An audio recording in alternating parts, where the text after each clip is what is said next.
కేసీఆర్ అద్భుతం మళ్ళొట్టి వచ్చింది. రికార్డుల్లో చంపేశారు, 60 కోట్ల భూమిని కొట్టేశారు. జిల్లా రిజిస్ట్రార్ బరితెగింపు, శంకర్పల్లిలో 5 ఎకరాల దొంగ రిజిస్ట్రేషన్. మాజీ మంత్రి అనుచరుడు సూత్రధారి, చక్రం తిప్పిన హైదరాబాద్ జిల్లా రిజిస్ట్రార్. ఆయన భార్య పేరిట కొంత రిజిస్ట్రేషన్. యజమాని మరణించినట్టు దొంగ పత్రాలు, తెరపైకి నకిలీ వారసుని తెచ్చి రిజిస్ట్రేషన్. ఈ కేవైసీలో పేరు తేడా ఉన్నా పట్టించుకోలేదు. అడుగడుగున నిబంధనల ఉల్లంఘన. జిల్లా రిజిస్ట్రార్ కోసం సబ్ రిజిస్ట్రార్ అడ్డగోలు. ఒకవైపు 2014లో మరణించాడని సర్టిఫికేటు, మరోవైపు తన పేరిటే 2023లో నాలా ఎలా.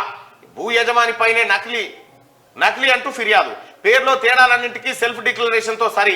భూ యజమాని నిలదీశాక తప్పని ఒప్పుకోలు.